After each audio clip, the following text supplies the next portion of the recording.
tell us what's been going on in the world of synthwave and new arcades. What have you got going on personally? Synthwave's a funny one because it feels like it goes through ebbs and flows of whether people are engaged or they think synthwave's dead or not. Yeah. And so every couple of years people are like, oh, synthwave's dead, or I'm fed up with synthwave, I've had enough of it. But we've been doing it now for 12 years, 13 years, and obviously it's still going. So we've just released our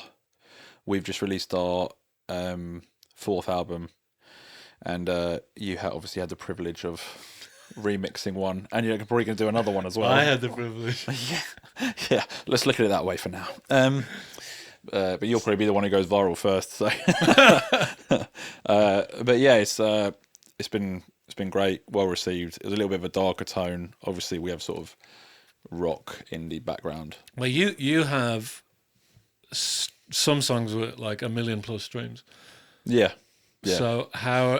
Thanks for noticing. Yeah, well, that's amazing though. Like I look at that, I've got 457 monthly listeners. What, is it dropped down that low again? Yeah, we had it up at a few we need thousand. to do this release pretty quickly. Yeah, all right. Let's get it finished. Let's get it done. So what are your monthly listeners at? You're like 50 or 5k or something? Or? Yeah. Well, last time I looked, it was in the 60s, but I think after the albums dropped down, it sort of mellowed out a bit. It'll probably be in the 50s now. Yeah. Right. So you've got the album. So we've obviously got a remix in the pipeline, and then any releases, any gigs coming up? Yeah, we've got a gig in December at Oslo in Hackney, so not in wherever it is, Norway. I don't even know. No, it's in London. Yeah, in Hackney, and that's supporting LeBrock and Wolf Club, who are sort of two of the bigger guns in the synthwave community, and then just probably do a few songs on the way in, like chilled EP or something like that before it, and just then plenty of practice. I've prepared all the tracks, which takes bloody ages as well. Oh, good, yeah. Yeah, so you have to do it for like playing live and then rehearse it. I've got to learn guitar again. Rather than sending emails on stage, which you always used to joke about. Oh, Adam just goes up on stage and sends emails. I always joke because a lot of these artists, they have like a laptop on stage and it just looks like they're checking Facebook. They just press play. But that's now what you do. You press yeah, play. no, I'm worse. You're now the emailer. I'm worse, but I need to get like a CDJ where it's like no laptop. Yeah. So what's the hopes for the album? Total world domination, mostly. But if I'm being realistic, we're at that sort of stage where. Why is world domination not realistic? I think it's really hard.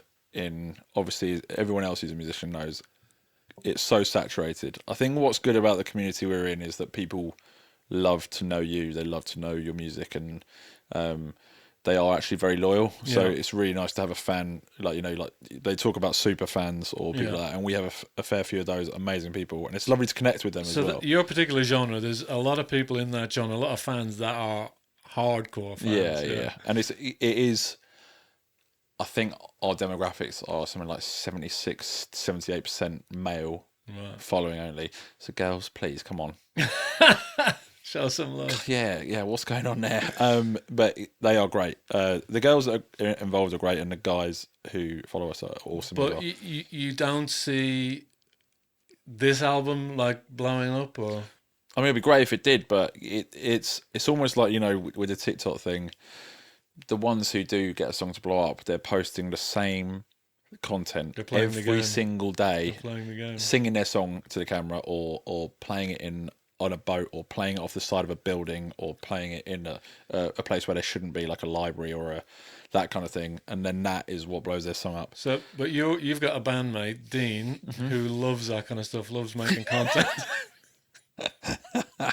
Yeah, absolutely. Loves a TikTok dance. He loves a TikTok dance. It's definitely his favourite thing to do. He wouldn't opt to do anything simpler or more chilled. No, definitely not. So Dean, shout out Dean, by the way. Yeah, couldn't be here. He would have. Yeah, we'll get him on the next one. Dean is an amazing singer and a great guy. He is. And a awesome good lad. Songwriter. Yeah, he is. Yeah, basically great. Carries your band. So oh yeah, 100%. I do nothing. I just sit there and ride along. So you doing more gigs beyond, or would you like to tour? Or I think we'd love to tour. I think it's hard now because places Like bookers are hard to lock in with. Places don't want to take any risk. I feel like we could sell out probably 150, 200 cap venues. You know, if it's like 4 or 5 shows around the country, I think we could sell them out. Something that's just occurred to me, right? So we're sitting here on a podcast, hopefully, you know, adding value, inspiring, educating, entertaining people. What we should probably talk about credentials without trying to be arrogant or blowing smoke. Right. Yeah. What are your credentials? What I say some of your biggest achievements in music without being putting modesty aside? We won't. I know it's a bit awkward to talk about in music. I don't really know. Obviously, I'm a sort of I learned piano at a young age. What are the big things you've done? Like you've mixed for Ollie Ride. That's pretty huge. Yeah. Rue Paynes as well. Good friend. Produced one of his songs. Yeah, that's pretty sick. And then obviously I think I've just done multitudes of stuff for my own stuff, and then a few other jobs here and there, and then live sound across the board. Obviously, stuff in the church. But loads of that. You've sounded in some pretty impressive venues for some pretty impressive artists. So. Yeah. I can't even think the main check. Alicia Dixon did her once as well. Oh, right. Yeah, but it's just you sort of forget because you know, and also some of it's more corporate stuff or that. It always varies. I almost did. What's his name? Who sang "We're All Going on a Cliff Richard"? No, yeah, nearly, yeah. But yeah, good times. But yeah, I guess that helps when it comes to understanding sound or understanding audio or production or that kind of stuff. And then like getting any song to 1 million streams, like that's a huge achievement. Like that's tough. Yeah, thanks. That's but a lot of work and a lot of talent and. Yeah, you don't even think of it. Like we hit the million thing, and it was like, oh yeah, that's nice. But you have The Weeknd gets 1 million a day, or 10 million a day, and you're just like, it's just perspective though. It's perspective, but it's just ultimately, you have to take your wins, but you're always looking for the next big thing, and you're never truly satisfied. So I think you really have to sit back, or certain types are never truly satisfied. So you have to sit back and enjoy it. But it is a massive credential to have multiple songs at 1 million plus streams, and a massive credential to have over 50,000 monthly Spotify listeners. That's impressive, and that will give you authority on a lot of. Tia nodding like. Yeah. I'm impressed. I'll stop. Thank you. Yeah. But I think what you get in your head down, you're always focusing on the next thing. Yeah. I think it's so easy to be like, not enjoying the journey, and all this kind of stuff. But you studied sound engineering as well? I did, yeah. You got a degree? Or? I did, yeah. That's impressive. Went to sunny Lancaster, lovely, up north, and did sound engineering and music tech production or something like that. Yeah. And how many songs have you released for New Arcades? I think it's in the 80s, 70s or 80s. You got your reps in. Yeah, definitely. But is it like going to the gym where the more you do it, the better you get, and the more kind of is it like a muscle that you build that you get better as it goes on? Well, obviously, I mean, even listening to your music, you'll notice the increase in how well you produce a song or how clean it sounds or how good it sounds. So you can go back and listen to our back catalogue and you can hear when my mixing wasn't that great or when we just weren't as good songwriters or well, I'd like to say I'm a better songwriter. never really know, do you? But I try and challenge myself and push things, and I'll never use presets on our songs ever. Yeah. And some people do; they're always doing a like copy paste kind of thing. Well, you must find Tia's sneaking out. You going up to the house? Yeah, I'm busting for the toilet, and I'm going to get another tea. Do you want another tea? Yeah. Thanks, Tia. Oh, what a sweetheart! Thanks, Jamie. No, I'm good, thank you. Because I don't think I can. No, it's fine. You go for it. Thanks, Tia. But what were we talking about? No, it's all right. The million streams. Yeah, just like the increase in your ability, your like obviously the more we practice, the better your ear gets, and the better you learn what a good hook is. And now obviously things like AI just make you worry. It's like they're so impressive. So it's like I just need to. You basically want to get to that point where you're like, I'm going to be able to live off this before there's a cut off. I feel like there's going to be a point where whatever I release is going to really struggle. Yeah. Thankfully, I've got the fans already that will listen to it. But it's like if you're just starting out, either people are just going to be like putting more AI slop out there, and it just removes actual talent and actual musical ears and abilities from. It sort of makes it account for less or ruins it in a way. So yeah, it's tricky. I guess I should talk about what's going on in my week. Yeah, right. What do you want me to say? In my music world, what's happening? Let's go. So, Owen, what about you? Obviously, That's very natural. I can't believe you just thought of that. Yeah.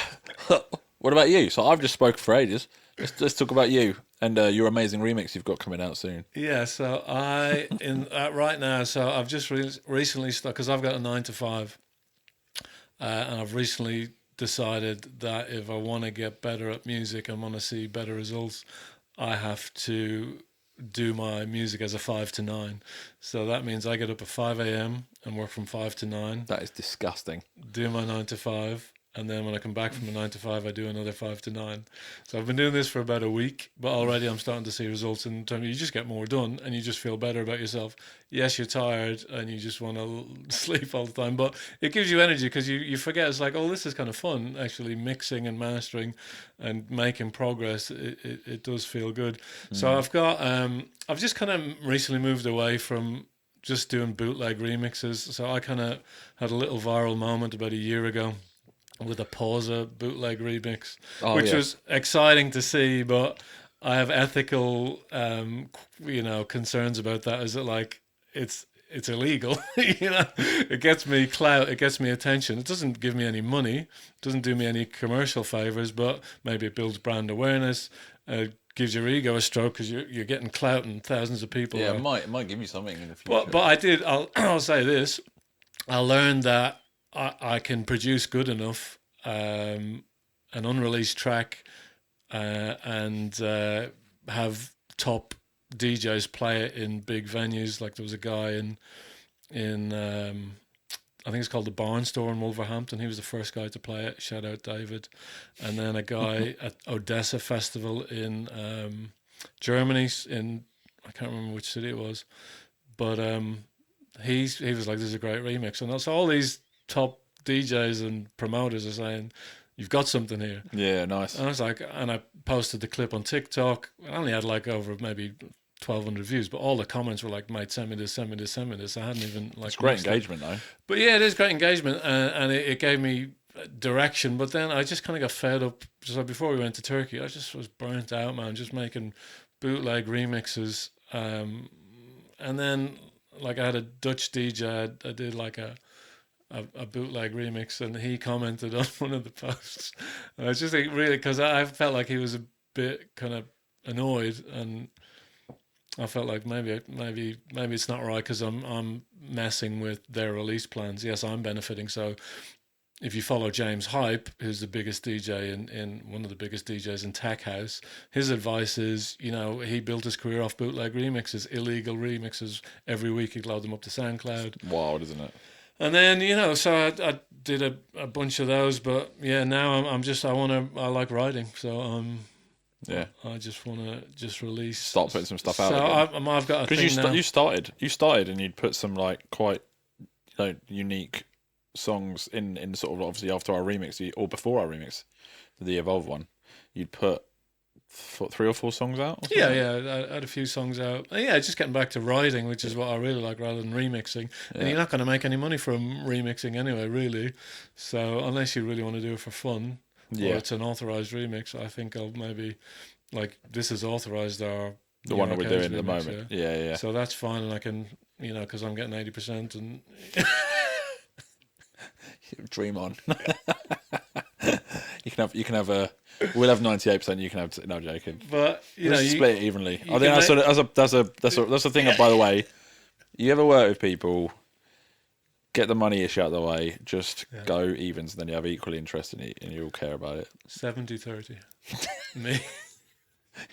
What did I just say? 65-35. No, but okay. Seriously. Always evens. So yeah, so I'm just putting out original tracks, or at least splice cleared royalty free samples, and I'm going to do 100 tracks, a track a week for the next 2 years. Rely on TikTok viral engagement to drive them. And how's that viral engagement going? It's starting to get there. I've had a few moments, but I need to learn. I need to play a game of them to convert those into streams. I mean, this is probably going to do it. This. Well, all that we've set up in this room. Let's see how it goes. But yeah, so yeah, I'm just So this morning, just remixed. I just finished mixing, started the mastering of my tracks. I have to put out a track at midnight. It'll be track number 2. You putting it out on SoundCloud or everywhere? On Spotify.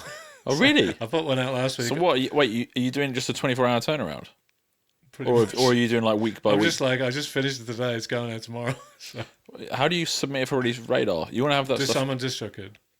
So DistroKid, you've unlimited releases for like. No, but like Spotify's Release Radar, you need to submit. That's not in the because that ultimately, while it will give you a little boost in streams, it won't gain you loyal fans. So you're better off. So what, you don't even bother with that? No. But so for us, if we drop a song, we need our fans to listen to it. So we'll Release Radar. You submit to Release Radar, but not for editorial playlists. So.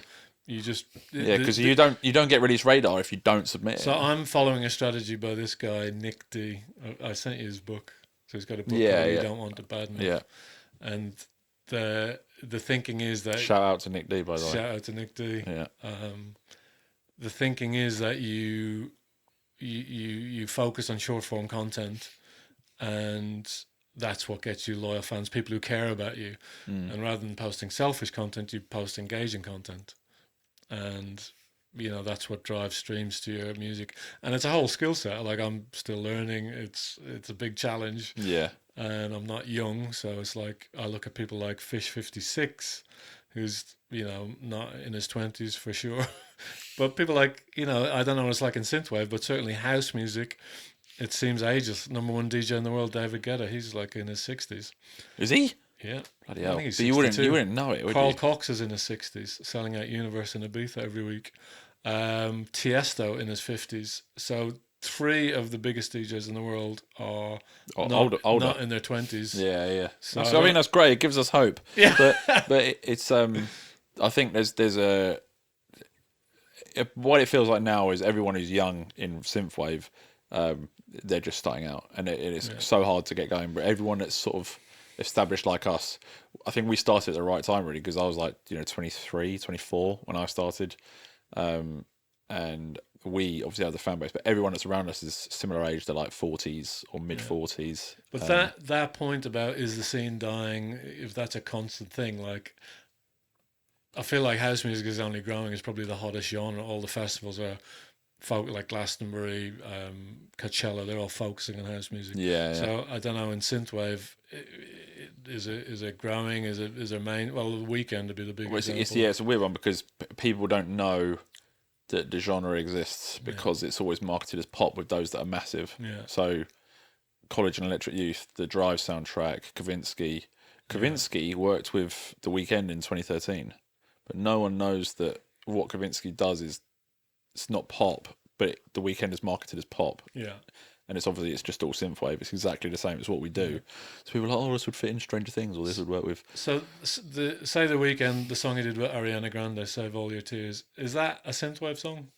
Save your tears. That one. No, it is. Yeah. And obviously, Blinding Lights is clear as day. That's synthwave. Yeah. Okay. 100%. So the scene is. But the people, it's the people in the genre that are almost overzealous about it. They're in there and they love it and they're so passionate about it, but it's just so small. And whether it's like the industry is deliberately not nodding their head to it, or they're just like, no, we're going to keep them very separate, because if they labelled The Weeknd as synthwave, it would probably blow us all up, because people would then worldwide would know what synthwave is. But you submit to Spotify as synthwave and it's like, doesn't have The Weeknd in any of the. Yeah. Here comes Jamie. Yeah. Is it going to open? No, you might as well open it for her. Oh, it is open. We're getting. Look at that. Presonus.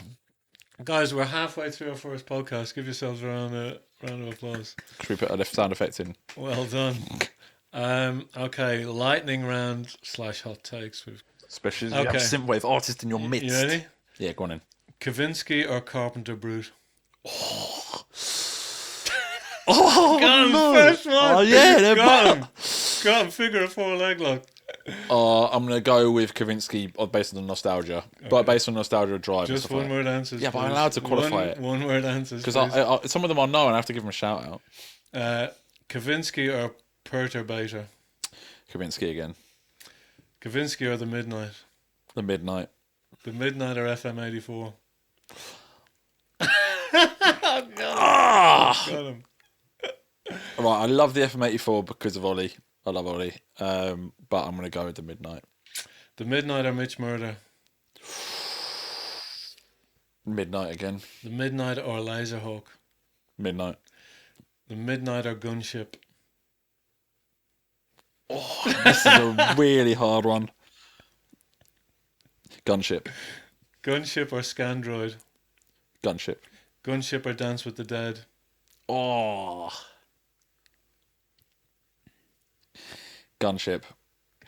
Gunship or Wave Shaper? Oh, I like Wave Shaper. No, I've still got to go Gunship. Gunship or Mega Drive? Gunship. Gunship or Electric Youth? Oh, okay. Yeah, I'll go with Electric Youth. Electric Youth or Electric Modern? Electric Modern? You can't say that. They're not even a synthwave band. Electric Youth or Future Cop? Oh, Electric Youth. Electric Youth or Nina? Electric Youth. Electric Youth or Trevor Something? Ooh. Yeah, Electric Youth. I think they're gonna hold the mantle for now. Any more? Electric Youth or Come Trues? Electric Youth. Electric Youth or Power Glove? Ooh, I love Power Glove. Oh, it's purely based on nostalgia. It's still Electric Youth. Electric Youth or College? But they together did my favourite song. So both. Gotta pick one. I'll stick with Electric Youth. Electric Youth or John Carpenter? That's not allowed. That's not allowed. Should we say Vangelis? I'll just go Vangelis. Electric Youth or John Carpenter?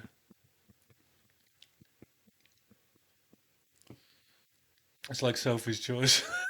Yeah, and it's also like it's such a different time. May I remind you, this is a quick fire round.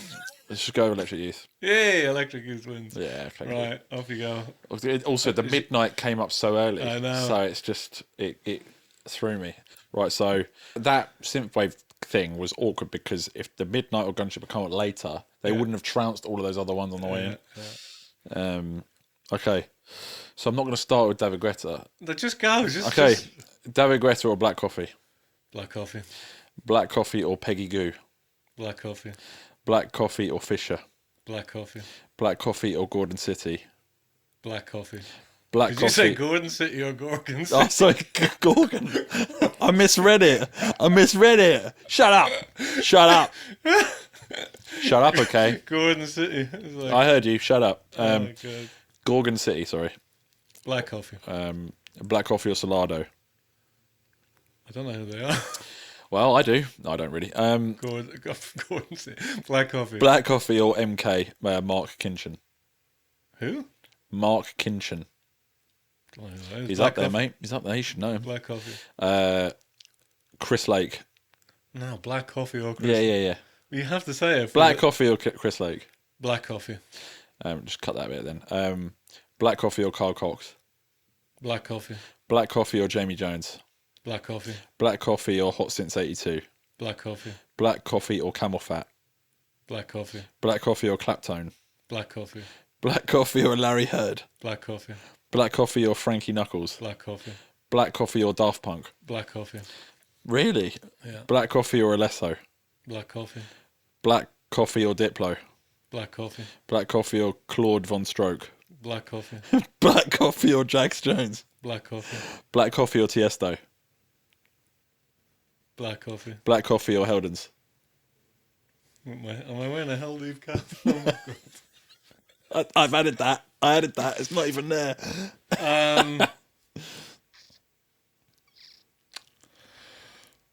You can qualify it. Say your reason. No, I'll just go Black Coffee. Okay, there you go. Black Coffee wins by an absolute trouncing. So the guy only listens to Black Coffee. What was your prompt? What one plugin can you not live without? Sound a bit like Type Notes here, but what one plugin can you not live without? Shout out Type Notes. What a podcast! Is that an instrument plugin or a mixing plugin? Just whatever. Desert Island. Desert Island plugins. Sound ID. Is that the one that gives you, if your room isn't set up for mastering, it tells you what it's going to be like in lots of different settings? Well, it's similar. That's like the VSX, but you scan your room and move around a microphone that's like completely flat, and then it adjusts the speaker systems based on their position and all the phasing, and it basically cancels out any resonant like bass or treble that you might have at any given space, and it basically makes the system completely flat to mix into. So then you have like the cleanest, flattest sounding system to start your mix. So it basically cuts out like 60% of the time that you'd have What's it called again? Something. Sound ID. Yeah, it used to be called Sonar Works. I think the guy from EDM Tips uses that at the start. I watched that mastering and mixing video every time I mix. It's amazing. Do you follow EDM Tips guy? Do you know that guy? His name's Will Darling. I'm way above that, mate. But like for amateurs like me, like honestly for novice, mixers and masterers, your skill stacking, you're a bit of a jack of all trades, master of none. Yeah. But I think the EDM Tips guy, it's so good to get you to a level so I can mix and master a track to a level where I can send it to like some pretty big name DJs and labels, and they'll go, yeah, this is all right. Yeah. It's not like perfect, but it's okay. Yeah. This camera's looking directly at me now, by the way. That's all we need, isn't it? Yeah. What else? Yeah. So what production advice would you give to anybody who wants to start producing music?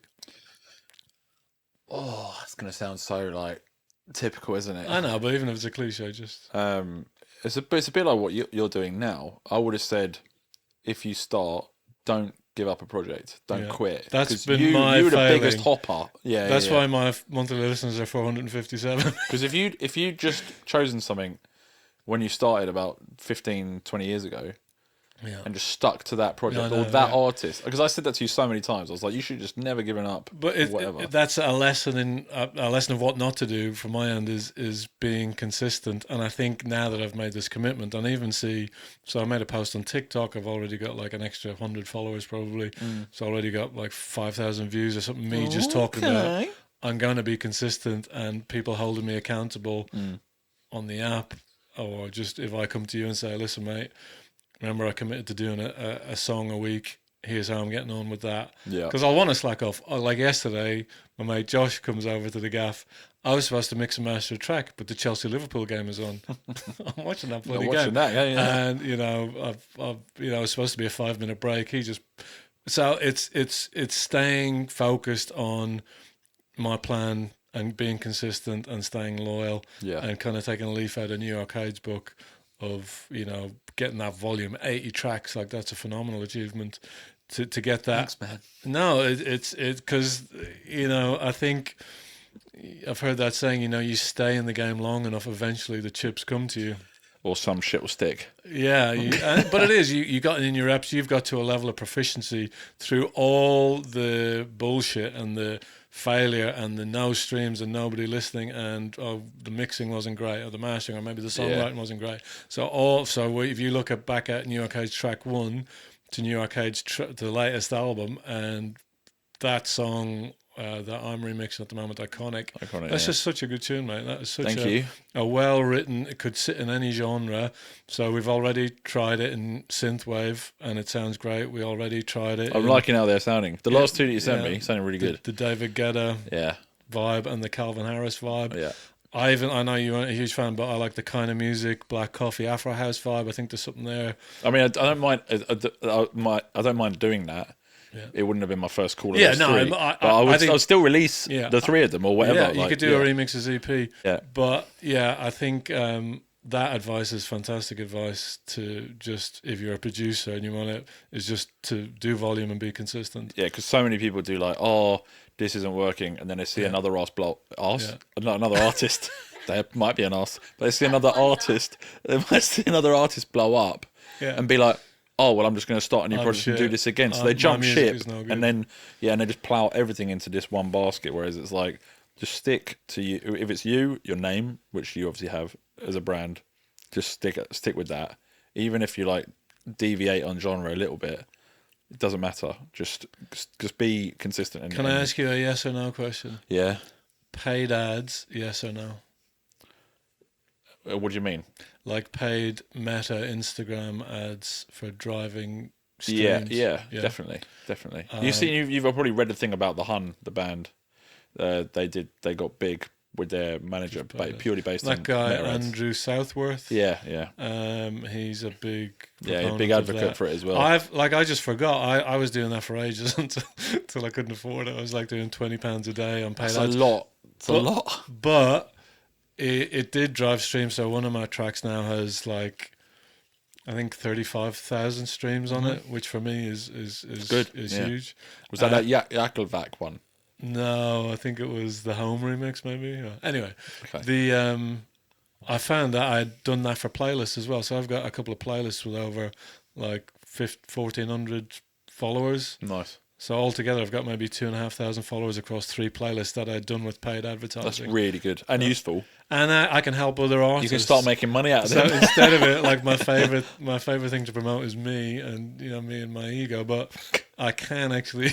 You can go on Submit Hub, start asking them for $1. But I can actually help other people. It's nice to help people. Just try and be selfless. Even in this game, it's really hard. You tend to disappear up around backside. But that is a nice position to be in, where I can. Like just yesterday, I was people I don't know send me music, and I'm hopefully getting them some streams. So same question back to you. It'll be yes as well. Yeah. But I would say now I'm like having just done a little bit more TikTok and short form content, which is completely free. I think, and just having done the research with all the Nick D stuff, I'm fully convinced that is the way forward of figuring out how to make viral content, short form content, and translating that. I've had viral content. I have a TikTok with 330 odd streams. It's the kind of music one with the boobs in the background. And I've played my song. It works. I've played my song, but did I get any streams from it? No. And I've got one on Instagram. It's 450,000 streams. Played my song as a background music. Did it translate into streams? No. So it's the challenge of how do we get streams from viral content. I can create viral content. Yeah. Tia can create viral content. Can I? Yeah. Just gotta, yeah. Just gotta get out there. Get out there in Turkey again. Quick outfit change. Yeah. Yeah. But yeah, it's like how do you convert that into streams? The other thing I'd say would be work with artists that are bigger than you. Yeah, or not, like if you can, but try and get artists just a little bit bigger than you. Yeah. It doesn't have to be a lot significantly, because you can always, obviously it's like there might be a friend, there might be someone you really respect. You might even have to pay them a little bit, but it does help you grow. Yeah. The leverage of my monthly listeners went up when we did the Evolve remix, so it was like I was on nothing, and then all of a sudden I've got like 8,000 monthly listeners or something. Yeah, definitely helps. Like, and now while I'm on 400 odd, I know when we put out the Iconic remix, I'll be up in the thousands. It'll get a bounce, yeah, definitely. Because we've grown since then anyway. Yeah. So we I don't know where we're sat, probably about 14,000 followers on Spotify. What about advice for live sound engineers who want to get into that kind of stuff? That's a more tricky one. I guess doing live sound, find a place where you could do it as a voluntary thing first, and obviously if you can get a job doing it at a pub, and then start talking to the bands that you meet and see if they want to take you on the road, that kind of thing, and always don't be one of the grumps, because there are sound engineers who are not very personable. They've not got a very good rapport with people, and you know what it's like, because you've worked with me and you've worked with other sound engineers, so you know what that's like.